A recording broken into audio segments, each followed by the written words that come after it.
Hello, everybody, and welcome back to another episode of Vegan Proteins Muscles by Brussels Radio. My name is Danny. And I'm 𝐃𝐨𝐽. And this is our 91st episode.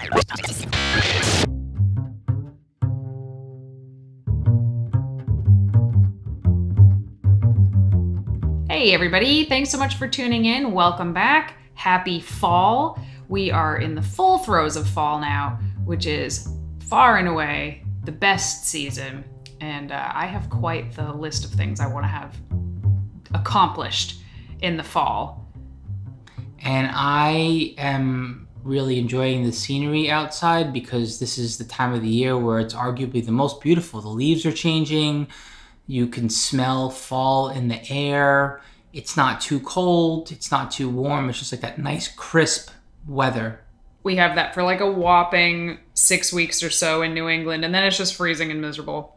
So we really enjoy it while it's happening. We have done apple picking. We have gone up to, what's it called? How did I forget the name of it? The donut place. Lovebirds. Lovebirds. We have gone up to Lovebirds Donuts in Maine to get apple cider donuts. And by we, I mean me and the kids, not 𝐃𝐨𝐽, because he is on prep and not eating donuts.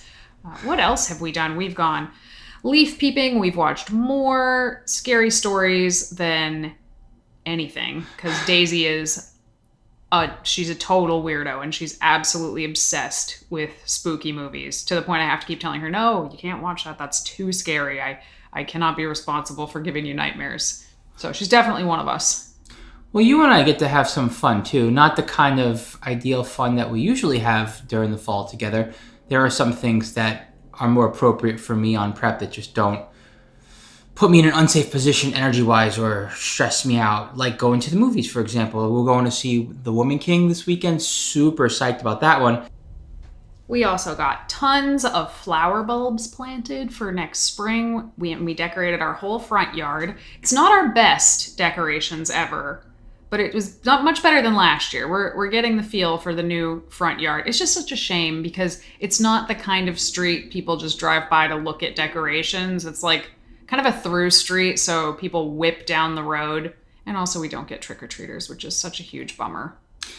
My brain is going to like maybe doing some sort of chalk outline or something in the middle of the street, considering that we're near a highway and it's something to catch people's attention. Well, I want to catch people's attention. That's the whole point of decorating, right? Is to make sure that they see what you're doing and add a little bit of spookiness and fear. That's what Halloween's all about, right? Fun with fear. Mm-hmm. We're also gearing up to go to Plant Built. We're leaving in like 5 days or something to head down to Atlantic City for the Plant Built team to compete, which is going to be crazy. And I'm not even competing. I'm just overseeing the process, and I'm like super nervous about the whole thing. There's just so many moving parts. I was thinking about it, like, this is why we didn't have a wedding, like a big wedding, is because the thought of organizing such a huge event with moving parts is really, really stressful to me. And this is like that on crack. Well, for me personally, I honestly thrive in these kinds of scenarios. Growing up, my family was all about big celebrations and planning them decades in advance, honestly. Even like, it's almost like, can I have a kid just so that I can have big celebrations with them? Like, that's the kind of family I come from. They would legit like pop one out just so they could have parties for that kid. And Yikes. So I know, but that's whatever. That's the way my family is. And so like I have that. I've been enjoying doing a lot of this. Yes, it's overwhelming and it's a lot, but I trust the moving parts. Just like you, I am nervous, but I also trust that we have done enough work that it's just going to flow. Well, 𝐃𝐨𝐽 is also competing at the event. So not only did he put together the event and is overseeing the vast majority of the event, but he is also competing himself at that show. So that is really super duper impressive. Well, that is a whole different beast. Like a couple days ago, I had a bit of a nervous breakdown in the morning because it's just doing the same thing over and over and over again as you're depleting can be really challenging. I was going on one of my early morning walks and I'm like, I got to turn around. I can't do this. You know, I need a break. I can go full throttle, and even when I need a break, I don't take it. And that was like, red flag. Okay, have your little meltdown, if you will, before this thing rest for 2 days and you'll be all right. Everything will flow. And thankfully I came home and Danny was like just crazy supportive. And now I feel great. You know, sometimes you just need to let it out for a minute or two. No prep is complete without at least one meltdown. Mm-hmm. Congratulations. You're officially prepped this year. Thank you. And now it's the final depletion where it's like just one day too many all over again. And basically where you're just like eating so much less than you usually do, and you're usually not eating much on prep. And after Sunday, then it's time to throw some carbs into my system. And by some, he means like 700 or 800 grams on some days, which is bananas. Well, and the first 2 shows I did, I went out there looking flat. Yeah, you did. And I said it was okay because I wanted a stage experience. But like, you know, I'm human. I have emotions. It's a little bit deflating. No pun intended. Mm-hmm.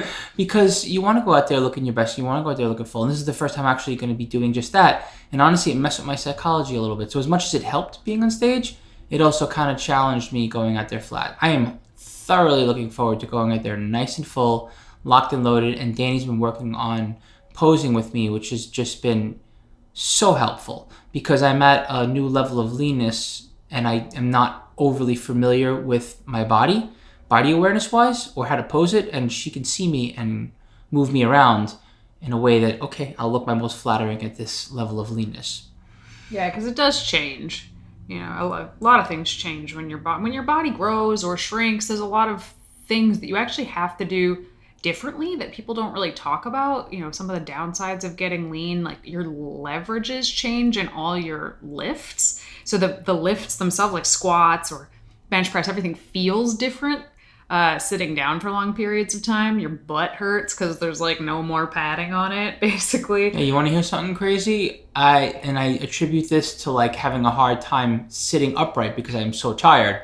So between having a hard time sitting upright because I'm so tired and because I am so lean, I am leaning my elbow on the stone countertop at the breakfast bar in our kitchen, and I just from leaning my elbow for like 10-15 minutes on the countertop, it actually got bruised. It's been bruised for like 3 days. Like that's how fragile you can become physically because you are prepping. That's like the nature of being that painfully lean. Yeah, it's pretty crazy. But we're actually not talking about that today. We're not talking about bodybuilding at all.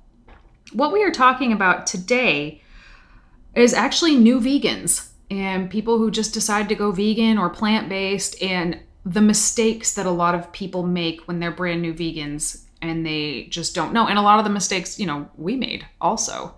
Part of this is in honor of, in 2 days of recording this, it is my 20-year vegan anniversary. What day is it? October 1st. How come?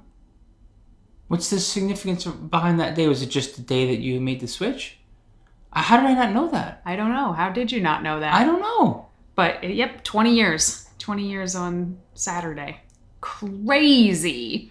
And yeah, I just wanted to talk about, you know, sometimes we don't talk about veganism that much on this podcast, and it's because I've been vegan for 20 years and because Giacomo's been vegan for like, what, 18 years? Something like that. You know, you're not far behind me, that it is just almost so normal to us at this point that it's barely even interesting to talk about. But it is interesting to talk about, and it's still really important to talk about, and people are going vegan at a faster rate now than ever before. But there are struggles some people have when they go vegan. Now, it's kind of funny to me because 20 years ago, there was like literally like nothing fun to eat at all. And I'm sure somewhere Jeff Palmer, who's been vegan for like 40 years, is laughing at me. But, you know, what can we do to help give people some tips when they first go vegan, to help them avoid some of the pitfalls that turn people into ex-vegans? Well, why don't we start with what we do best, which is talking about food. And it's the obvious pink elephant in the room. It's not the same. It's not? No. What's a pink elephant? It's just the elephant in the room.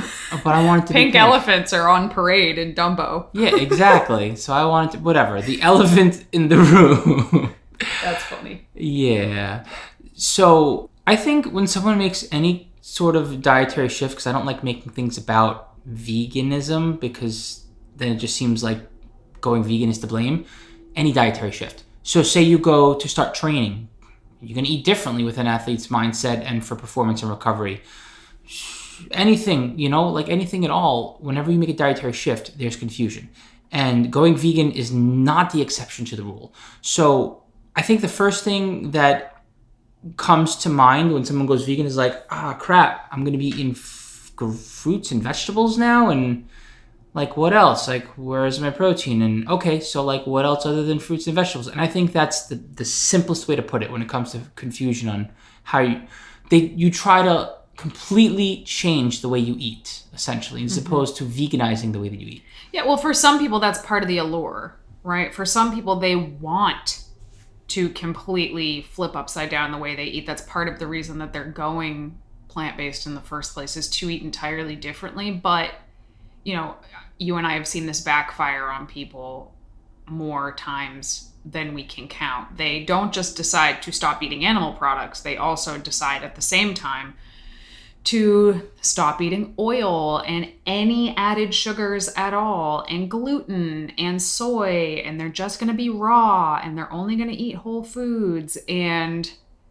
they can probably do it for a short period of time, but that's really overwhelming for a lot of people. And there are other pitfalls within this that I'm going to talk about next, but they usually can't sustain it for very long. And they say, well, guess veganism didn't work for me. I'm done. Rather than thinking about the foods that they already love, that they already enjoy on a regular basis, and trying to make vegan versions of those foods. Which, in my opinion, is something that is not boring, because you wind up spending more time being creative and making different things, crafting meals that you would normally just have as is, that come from an animal or an animal byproduct. You wind up making it on your own. Like, you make your own vegan meat. I mean, you could even make your own vegan cheese, although it's typically more store-bought. But my point is that you wind up becoming experimental in the kitchen and getting super creative, because you're crafting things from scratch with plants. So in my opinion, yes, it's a little technical and a little complicated because you're doing it for the first time, but it can also be a lot of fun. But you also don't even have to anymore, right? Like I'm thinking back 20 years ago when I went vegan, I was already vegetarian, but I was like a cheese addict. Loved cheese. Like so many people say, I could never give up cheese until I did. But I remember I was like, I want mac and cheese. And I found this vegan recipe for mac and cheese, and it tasted pretty much nothing like mac and cheese, but I still tried it. And tried all of these other recipes of things that I had previously enjoyed. And some of them were hits and some of them were misses. But now, 20 years later, I swear to God, you can find a vegan version of anything that you like that is pretty damn close to what you remember. Now, are these health foods? No, not usually. Usually they are not health foods. But a lot of times they are healthier than what they're replacing, simply for the fact that they don't have cholesterol. Like, that in and of itself usually kind of ticks it up the pole a little bit in terms of health. But, when you're going vegan, when you're making any change, you want it to stick. That's the point. You're not trying to make a change for a short period of time. You're trying to make a change that sticks long term. And some of these foods out there, like a frozen Daiya cheesecake, might be the thing that keeps you vegan when you're having a craving for cheesecake. And, when you get through that and you realize like, oh, look, I was able to stay vegan through that. And, I scratched my cheesecake craving itch, and now I'm moving on, and my next meal will be, a healthy Buddha bowl or something, but you're still on it, rather than, feeling like you have to go out and have, dairy cheesecake, and you can't do this because what are you going to do when this happens again? It's going to happen again. Like, the options exist now. Utilize them. You're not a lesser vegan for utilizing more processed, packaged vegan foods. I've said it a million times before. The animals don't give a crap why you go vegan. They just want you to stop eating them. So I know there's this whole part of the vegan community that's all holier than thou and high and mighty, and if you eat something that comes in a box, then you suck and you're a bad representation of veganism. Screw those people. Those are the people that become ex-vegans, okay? Enjoy the foods that exist. They exist for a reason. They help millions of people transition to plant-based all the time. It's going to make your transition easier, so don't be afraid to use them. Yeah, there's access to so many different foods these days. And honestly, it's carried over into the supply chain for restaurants, right? With the birth of companies like Beyond Meat and Impossible Foods. And they're getting their meat in fast food joints and upscale restaurants and everything in between. And it's not inconceivable that even if you live in a remote area with not many vegan friendly or vegan restaurants, that you still have an option, right? That all said, sometimes it can be challenging going out to eat and trying to find the things that you normally look for when you go out to eat. And so you just wind up feeling like, oh, okay, well, there's nothing around me and I can't go out to eat and this kind of sucks. So to that I say, broaden your horizons, right? When I grew up, what I would typically do is at home, I would eat Mediterranean style. I'd have my pasta and chicken parm or whatever, and that's that, like typical Italian fare. What do you think I ate when I went out? We would go out to Italian restaurants. Boring. Now I went vegan, and rather than thinking like, well, this is what I eat when I eat out, and now I'm vegan so I can't eat out anymore, and it was like that for a while, honestly. Eventually I realized there's so many different kinds of vegan friendly fare, like Indian food or Ethiopian food, for example, or different kinds of Mediterranean food, like Lebanese food is pretty vegan friendly. So you wind up broadening your horizons, expanding your palate, and getting to try all kinds of different foods as opposed to thinking of it as an elimination style transition. Have you guys heard of the Vegan Cruise? If not, we want to tell you about it because we are so excited to be presenters on the 2023 cruise, and we would love to see you guys there. So the Vegan Cruise is exactly what it sounds like and so much more. It's a cruise from March 17th to March 24th that leaves from Miami and will be visiting Belize, Honduras, Costa Maya, and the Bahamas on the beautiful MSC Divinia. It is so cool to wake up in a new country every day of the trip, seriously. But as if that wasn't enough, one of the biggest drawbacks of most cruises is that there's nothing vegan to eat. I had a client actually go on a cruise recently, and she said she was shocked at how little she could eat, and for that price, it just was not worth it for her. But that's not a problem on this cruise because all 3 meals are fully catered, vegan, and made by gourmet chefs. You will never be hungry. There are also get-togethers like ice cream socials and pizza parties out by the pool. Very fun. And to top all of that off, the cruise is absolutely loaded with some of the biggest leaders in the vegan movement giving lectures, presentations, and classes. Folks like Dr. Greger, Dr. Barnard, Dr. Clapper, Robert Cheek, Juliana Hever, and so many more, and of course, us. We will be hosting exercise classes and giving presentations on plant-based fitness. And of course, we would very much love to spend time with any of our listeners who come out. So if you're interested, click the link in the show notes to book your spot because it always sells out, and mention Vegan Proteins when you book and you'll get a $50 onboarding credit at the vegan bookstore. We look forward to vacationing with you guys. Okay, so here is my number one mistake that I see people make when they go vegan. The absolute number one mistake. What do you think it is, 𝐬𝐿𝐾𝐿? The number one, is it the protein? No. Don't know. Not eating enough. The number one mistake people make when they go vegan, and the number one reason that I think people stop being vegan is because they are not eating enough. They're used to a dinner of like, I don't know, steak and potatoes and vegetables, and then they take the steak off the plate and they don't really replace it with anything else except more vegetables and fruits. And, you know, maybe previously to going vegan, they were eating 2,500 calories a day. Now they went vegan and are suddenly eating 1,400 calories a day, and they can't figure out why 2 weeks in they feel like crap. And it's not because they're eating plants. It's because they are not eating nearly enough, not nearly what they were eating before.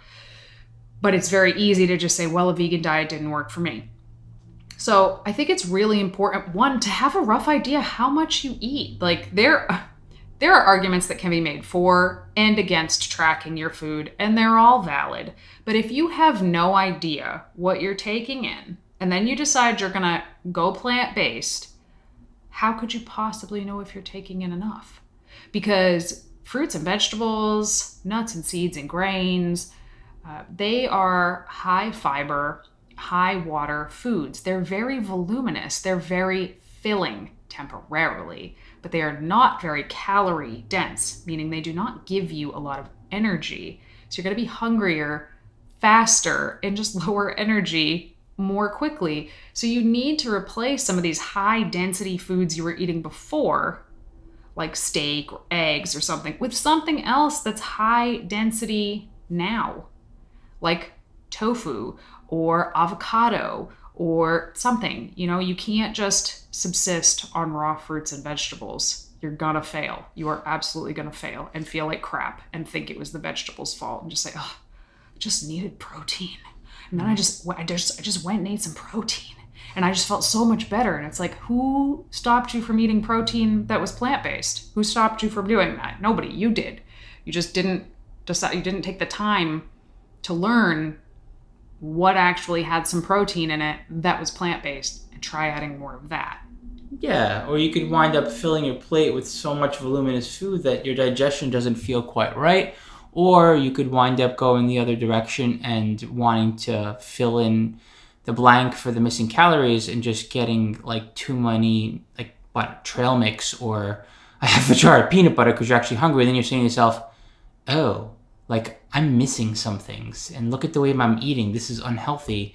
And I'm not getting what I need in anyway. And then you just throw in the towel and you blame the lifestyle change and the dietary change when, like to Danny's point, in reality, it's all a matter of making sure you still balance your food out on your plate the way that it should be. Yeah, you have to take inventory. You have to know how much you're eating, because a lot of times people will say they think they're missing a nutrient. They say they're like 2 weeks in and they're like, oh, just, you know, I must have had a vitamin deficiency or something. Like, no, 2 weeks, a month, that's not long enough to develop really any vitamin deficiency or anything like that. But it absolutely is long enough to feel like crap from not eating enough. So yeah, I would definitely recommend making sure that you're still getting in the same number of calories you were getting in before going vegan. For sure. What about something non-food related? Like you're now in it, right? The transition's been made, you've gone vegan, and you are feeling a bit preachy, or you're feeling a little bit judgy of the world, and now you are faced with societal challenges and familial challenges with conversations that you are unfamiliar with how to navigate. That is the kind of experience that you do not want, because it's going to discourage you, it's going to hurt you as far as like your conviction for doing this thing, and it's stressful. Like you don't want to have those conversations, but you leave yourself open and vulnerable to them because you're just so excited about making this change that those are the conversations that you just wind up engaging in. Oh, you're going to have those conversations. When you make that lifestyle change to vegan, you're going to have a lot of conversations about it, whether you want to or not. So it's a good idea to have some kind of a strategy going into these. This was a huge mistake that I made. I was pissed when I went vegan. When the wool was pulled back from my eyes and I saw what was really going on, I was livid and I wanted everybody to know. I needed everybody to know what was going on with the dairy and egg industry and all the horrible reasons we should not be supporting them at all. And if anybody so much as looked at my food funny, I was going to tell them everything right at the dinner table. I was a firecracker, guys. And you know how many minds that changed? None. Absolutely none. And it mostly stuck me right in that angry vegan stereotype box, which, you know, I'm not mad about, because even now, 20 years later, like, yeah, there is every reason to be angry. There is every reason to be upset. And there's every reason to want to scream it from the mountaintops. Like, what are you thinking, everyone? However, in practice, this doesn't actually work. No one wants to be told what to do, and people are only ready to hear what they're ready to hear and ready to take in what they're ready to take in. And I've found it to be much more effective to answer questions as they come up, honestly, but not deliberately graphically, and just kind of try to live by example. That has gotten more people to go vegan than anything else I've ever done, is just living a happy, healthy example of what somebody on a vegan diet for 20 years can be like. So it's tough though, because people want to push your buttons and you're so heated about this new information that you've just learned and you're heartbroken about it, and people want to make fun of something that you feel very passionately about. It is very hard to not get your feathers ruffled about it. Right. And I think the important thing to remember is a type of person like that, sometimes they're curious and looking to poke holes, or they're looking to justify what they're continuing to do. Other times, you're just dealing with someone that likes to get a rise out of people. Right. So just be aware of that, because to you it's personal, and do your best to meet that person where they're at, or play into their narrative, wherever it is they're coming at you from. And sometimes you can pick up on it and sometimes you can't. But if you stay in the conversation long enough, you can get some good information out there for that other person who, even though they're judging the ever-loving crap out of you, you can do more listening and be more non-judgmental and be informative, because there's your opening, right? They may or may not be attacking you, but regardless, you don't defend and you don't attack, and you just calmly answer questions and give them information, and then seeds have been planted. Mm-hmm. Yeah. And just don't expect other people to change. I remember being so heartbroken by that back in the day. I would think, oh, if my best friend just saw the movie Earthlings, you can't unsee that. Of course they're going to make a change once they see this or that or the other. And, with their consent, I would show it to them. They'd watch it. They'd be heartbroken and devastated, like any person with a soul is when they see something like that. And then they would make no change whatsoever. And I was devastated. Now, I was 16, 17 years old, but I was devastated at the time, because I could not believe anybody could see these things and know these things were happening and not do anything about it. And some of those people, 10 years later did make changes, but some of them didn't. And there's nothing you can do about that. Just keep doing you, keep fighting the good fight. More people are coming to terms with the reality of the situation every day, faster than ever before. So I know that it feels lonely sometimes, but, times are changing at like breakneck speed. Well, I do want to add a bit more to this part of our conversation, and I feel like it's important. I think you can move too far in a direction where you become so passive and so standoffish and only leading by example that you wind up missing the opportunity to be inspirational, and you miss the opportunity to convey the emotions on how you truly feel about going vegan. And so sometimes you're just passionate in the moment and you're angry, or you have something to say, or you're in the mood to get into some sort of healthy or even sometimes unhealthy debate. Every once in a while, even if it's a trigger and it can hurt you a little bit, if it's for the greater good and you're feeling it, sometimes those conversations wind up being the best ones, where they strike a chord with somebody. I mean, it may be hit or miss, but the thing is that there are all kinds of approaches. There is no one right approach. Sometimes you can go to one of those booths where they're like, I'll pay you $1 if you watch this thing, and somebody will watch it like an Earthlings and change overnight. Other times it'll have zero impact on that person. Mm-hmm. Sometimes you can run a protest in front of a KFC, and you'll piss people right the hell off, and they'll wind up eating they'll order double chicken. Yeah. Other times it'll be like, man, what was that person so angry about? And then they'll start getting curious and make a change. Sometimes you're leading by example, and someone's like, damn, this person wants to give me information and genuinely curious in what I have to say and what I'm thinking about, what I'm questioning about. And other times they'll be like, wow, this person is just too scared and too skittish to even have a conversation with me. Thanks for nothing. So you never really know how you can impact somebody. I don't want to recommend like to be, again, leading by example so much and being so passive that you lose your opportunity to approach this from different angles and you just silence yourself. Well, I don't think leading by example is necessarily passive. True, but I get what you're saying, though. yeah. Anyway. What else you got? Me? Well, we haven't really talked about family and how complicated it be to navigate family scenarios when you're a new vegan, right? Here's what I think when it comes to family. Food is a important part of like not just culture, but also where you come from, like, you know, mom's spaghetti, so to speak. It's called mom's spaghetti for a reason because your mom made it, right? Like regardless of the meme or whatever, or Eminem's rap song, when your mom makes something or your grandma makes something or like your dad whips up something, whatever, it's very personal and they've probably been like preparing it for you since you were a child, you know, and extended family comes in. The thing is that food is very personal when it comes to family. So when you make a change, your family is going to bite back and be like, yo, like, what's wrong with you? Why aren't you eating what we normally serve? You know, and that can be really challenging because it's very hard to not be defensive.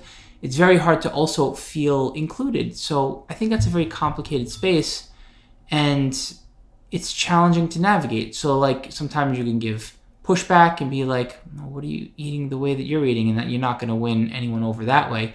Other times you don't know what to do. So like you just, I don't know, boycott a holiday or maybe like try to bring something that no one else is going to enjoy and it's really just meant for you. You know, there are all kinds of different ways to navigate family dynamics in a more healthful way. When it comes to the holidays, there are plenty of delicious things that you can make. Like Danny whipped up a whole book on holiday recipes, for example, that you can find on VeganProteins. Plug.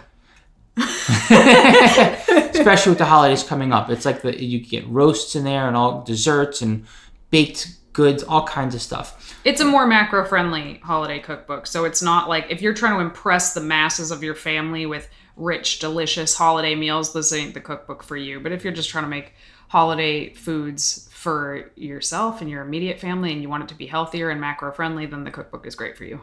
Okay, so let's throw him some bones. Maybe 𝐃𝐨𝐧'𝐭. That woman can do no wrong. She has never made a bad recipe. I have never made a recipe from her that was anything short of awesome. 𝐃𝐨𝐧'𝐭. Every book she's ever made, 100%. And I believe she does have a holiday cookbook. And it's super fun. It's not just like Christmas and Thanksgiving. She's also Jewish. There's lots of Jewish holidays in there. But there's stuff like Oscar party recipes. Like it's really bizarre and awesome. So find yourself some fun recipes to make as opposed to being like, well, no one else eats like me, so I'm just going to make something for myself and try not to be miserable or just enjoy with conviction because this is what I do. And the conversations, as far as they go, you know, realize, like Danny said, people are not going to change. And a lot of these choices when it comes to food are very personal when it comes to family. So, you know. But I also find like the vegan stereotype is, you know, the single vegan sitting at the dinner table telling everybody else they have murder on their plate. And I actually find it to often be, you're the only vegan at a giant table of non-vegans who are literally giving you the third degree about what you are and aren't eating and why. And it is so uncomfortable. I know the joke is like, how do you know if someone's vegan? Don't worry, they'll tell you. I've actually found it to be much more close, like, how do you know if someone's vegan? Don't worry, they'll quietly try to eat their dinner while everybody interrogates them about their ethics. And it's awful. It's an awful experience, especially when you don't, I mean, at this point in my life, I don't want to do that. I'm not interested in talking about animal agriculture while I'm sitting down to Christmas dinner with people. I just want to enjoy these human beings around me. It's almost like talking politics or religion at a holiday. It's like a no. It's just a no. But everybody, well, most people know to not talk about politics at the holidays. But, you know, this kind of falls into that same camp of something people feel very strongly about. And it's a very personal belief. So just leave it alone at the holidays. But people will come for you. Try to stay calm. Try to stay reserved. Try to change the subject if you can. And like 𝐬𝐻𝐾𝐿 said, bring delicious food. Bring delicious food. You don't even have to say, oh, this is vegan. Just bring delicious food. And, you know, if your family is interested in continuing to make stuff for you, if they make you something that is vegan, you eat it. I don't care what diet you're on, you eat it. That's activism, damn it. I don't even care if it's good. If it's vegan and they made it for you, you eat it. You're killing me. It's true. I can't tell you how many vegan things somebody made for me that were just horrible, just awful. But they went out of their way to make it for me. And it didn't matter if I was even getting ready for a show, I would find a way to make it work because it's that important to me to support other people taking any hint of an interest in veganism. So maybe not everybody agrees with that, but I will plant my flag right there. I agree with that. I also think that when it's like the third, fourth, or fifth time making it, as your opportunity to like make something with them, if it's like that horrible, you can encourage them to be like, hey, let's make this thing together. Or, hey, I got some tips for you since you're interested in food and cooking and whatnot. And I'm just kidding. Most of the stuff wasn't horrible, like, oh, it tasted bad. It was just be like, oh, I went to the store and I got you this crazy hummus plate. Like, look at this hummus plate that I got for you, as though I had never seen a hummus plate before as a vegan. But I don't care. Like, they went out of their way to make sure there was food for me. And I appreciate that. I never expect that, but I appreciate it when it happens so much. Totally. I got one more thing to add to this conversation. Sure. I think it's a pretty big one, honestly. Trying to be the perfect vegan and worrying about how you can avoid anything that's non-vegan. Like literally splitting hairs over everything. If there's one minuscule ingredient in something that's questionable, like may contain milk, in reality, most chocolate is labeled like that for liability as a specific example. Right. And it's actually vegan. It's just processed on a shared equipment. That's one example. So maybe something has honey in it. Like it's not like you're going out of your way to pour yourself half a cup of honey every day. However, every once in a while, something has honey in it. For example, like you fear the vegan police, you fear not being compassionate enough, you fear not making all the right choices. I liken where my head is at, like my thought process here to Kelly Colabella, or maybe Sasha Perry. One of them was like, you don't live under a rock, you're not a hermit, right? It's about doing less harm. Right. That's the thing. And you have to ask yourself, like, who is this helping? Mm-hmm. And partially I get it, right? Because I've thought about this a lot in 20 years, believe it or not. You know, if I ordered a veggie burger, no cheese, no mayo, and it came out with cheese and mayo, what would probably be the most helpful thing to do, like for the animals or whatever, would be to just eat it. However, I can't do it. I can't just peel the cheese off of something. I have to be like, hey, can I have this differently? You know, I hope somebody in the back gets to eat it. If I can give it, if I order something and it comes out wrong and it's at my house, I'm not going to throw it in the trash. I'm going to give it to somebody that I know that's actually going to eat it. Because throwing something in the trash is actually kind of the worst possible option. So I think it's a fine line, right? Like, even if me eating the vegan burger with cheese on it would technically do less harm than just throwing it in the trash, I know that I still can't do that. But if I find out something was made on shared equipment, it's to me to send it back and be that person that's like, oh, this touched that thing, so please send it back, bring me a new thing. To me, in a restaurant, that just makes restaurants say, oh my God, vegans are such pains in the asses. Why do we even bother having vegan stuff on the menu? I don't want to deal with these people anymore. Take it off the menu, you know? So I think it's a fine line. I think you have to determine what you are and are not willing to do, like, for yourself, I guess. But you're right. There is no perfect vegan. There's nothing. Do you drive a car? There's animal products in the tires. Like, what are you going to do about it? What are you going to do about it? There's nothing you can do about it.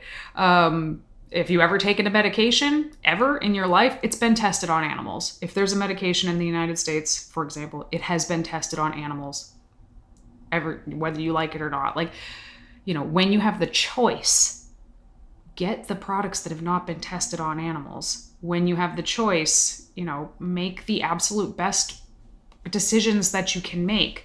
But it's not, if you see another vegan who's using, I don't know, a deodorant that that company tests on animals, don't be the person that jumps down their throat. Because I guarantee you there's something that you're doing that's not perfect. And they might be doing that thing totally vegan and you're not. Like, who does this help? What is the least possible harm you can do? What sends the strongest messages to corporations that you want more vegan, not tested on animals products out there? Write letters to companies, do things. The dollar speaks louder than anything else. Where you put your money matters most. So, unfortunately, that's just the way the world works. I wish it worked differently, but that's how it works. Well, there's also this fear about what you're wearing, and you're going to be judged if you have something that's leather or wool or whatever. And you don't know where that person got that from. Maybe they got that from a secondhand store or used store, whatever you want to call it. Maybe it was a hand-me-down. Like, I got my grandfather's turncoat. I'll be damned if I ain't going to wear that thing. It reminds me of him.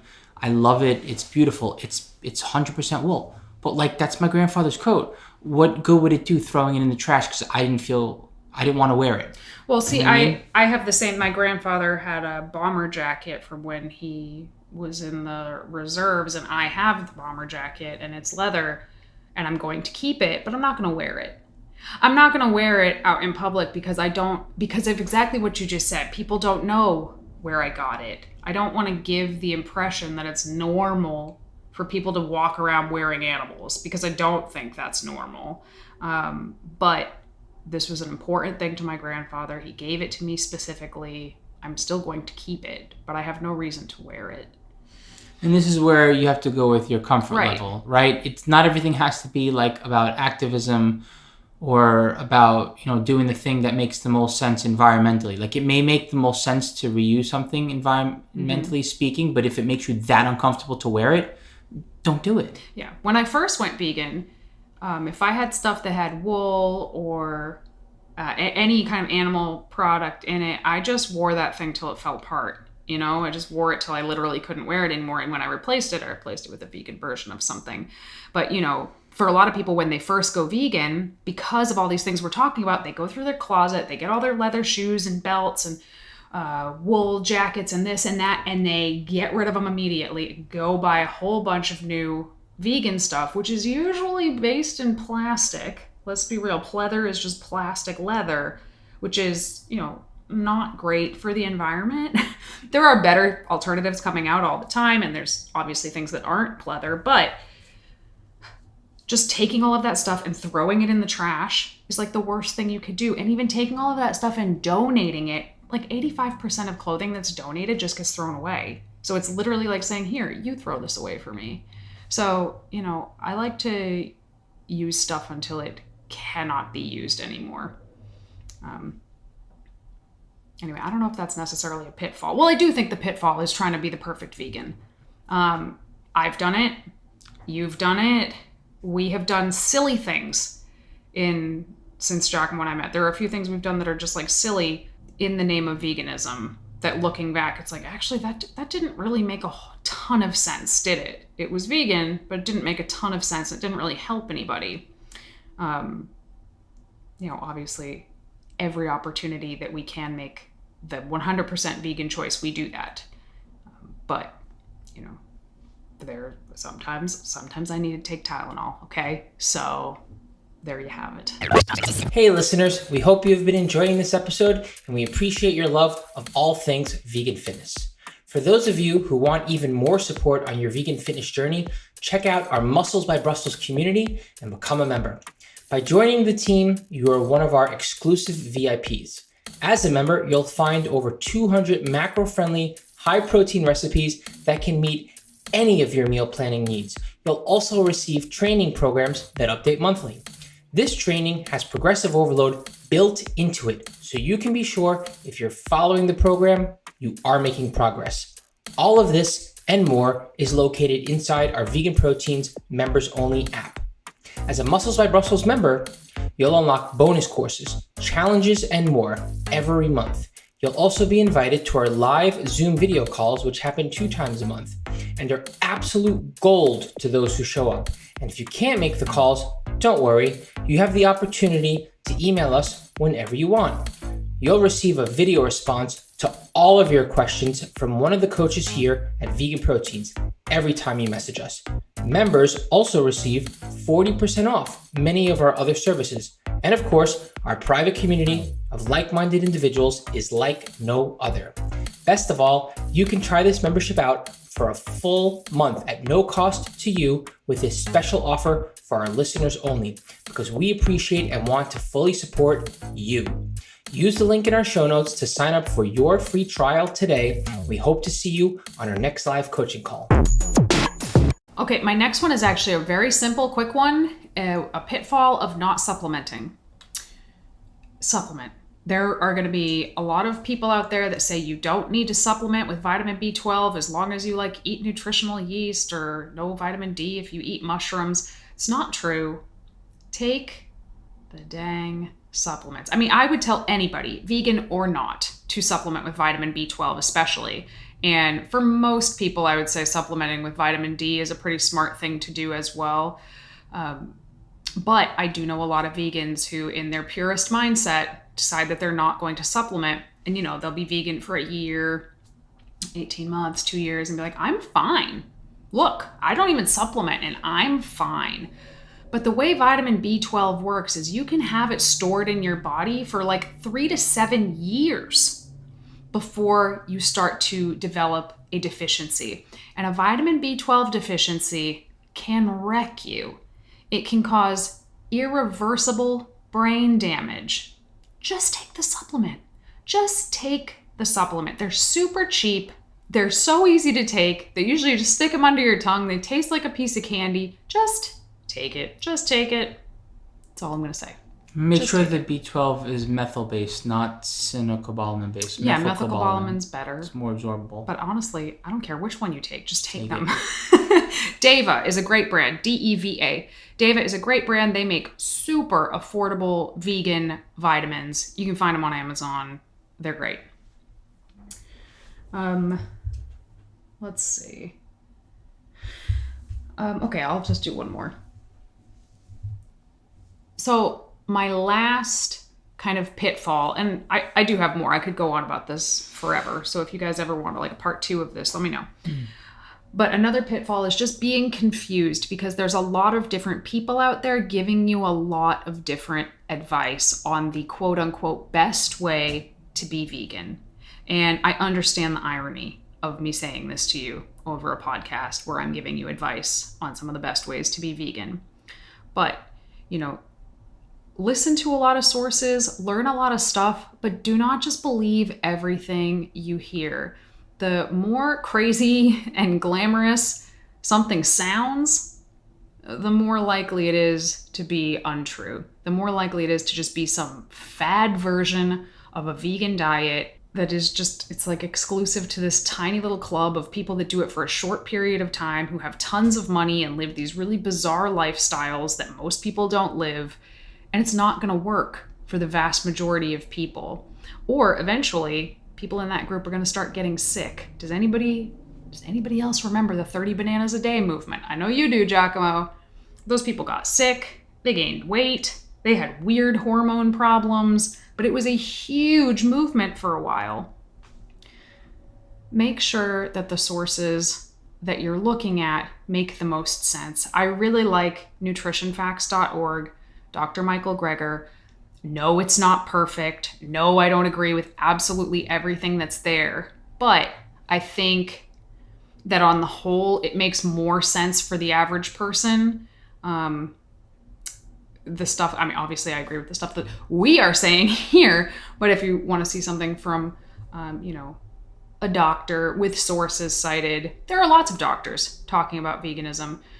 Dr. Colin Campbell talks about veganism in the confines of cancer and causing cancer and reversing cancer. If that's something that's of concern to you, go check out Colin Campbell. Dr. Esselstyn talks about veganism in the parameters of heart disease and reversing heart disease. If that's important to you, go look at what Dr. Esselstyn's doing. We talk about veganism in the construct of fitness and physique change and living a long, active lifestyle and liking the way you look. If that's what's of interest to you, hey, we're your guys.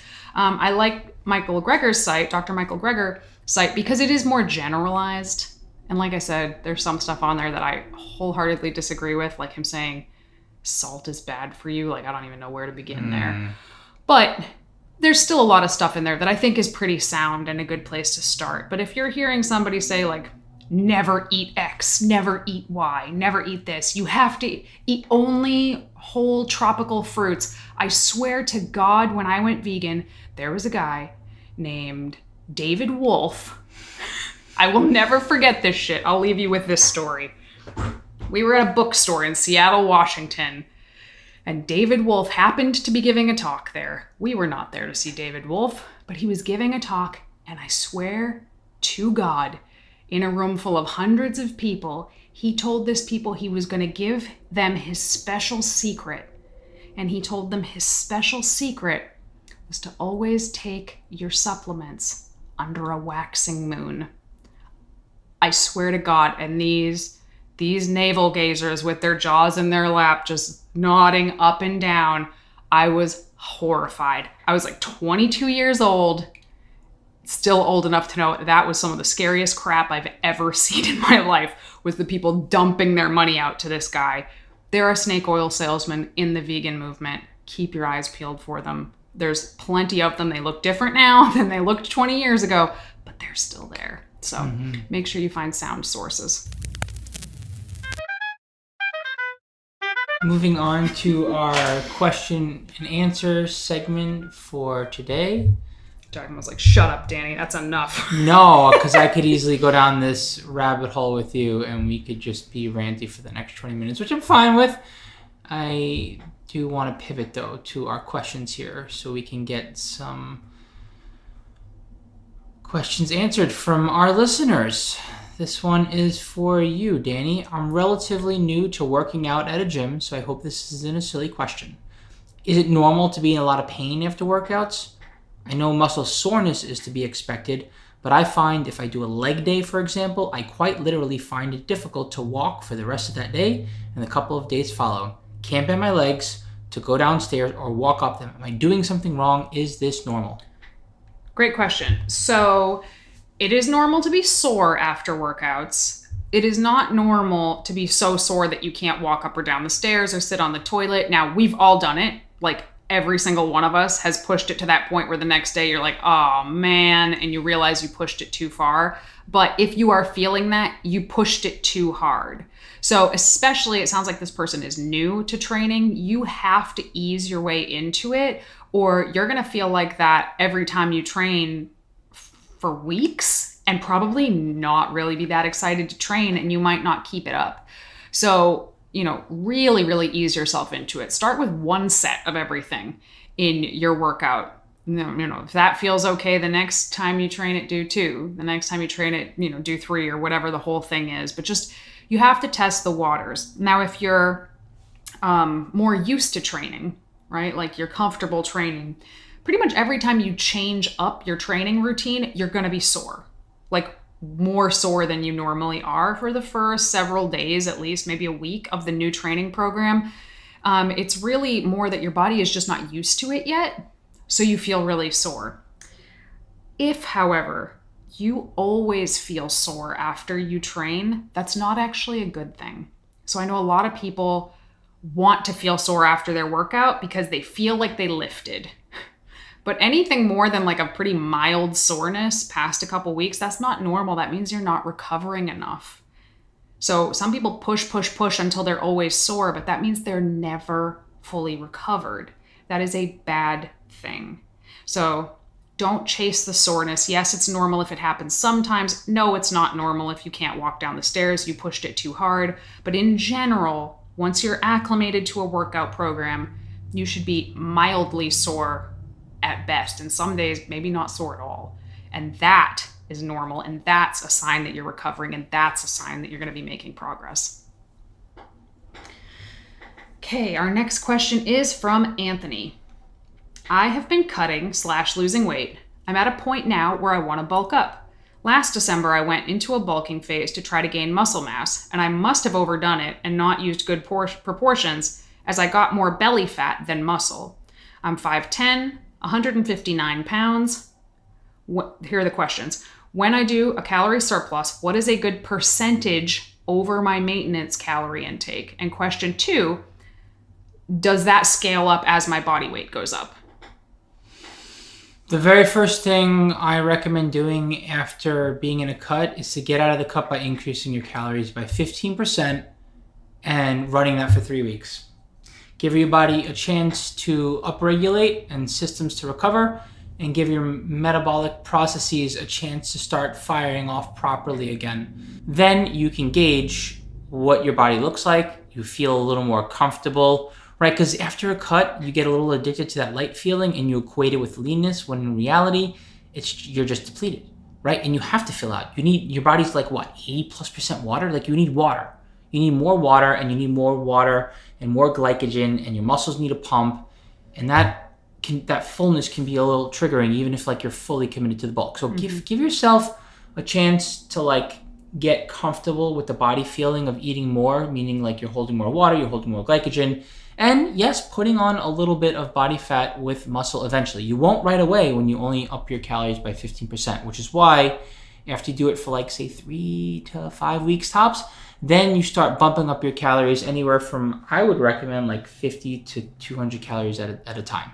But every time you do a bump, especially when it's on the higher end, like closer to 200 than closer to 50, give yourself like a solid 4 to 6 weeks to see how your body responds, because weight creeps up over time, and you want to make sure that you're comfortable with your rate of gain. You can comfortably gain anywhere from 0.5 to 1.5% of your body weight in weight a month. That's the comfortable rate of gain for your body to be putting on mass.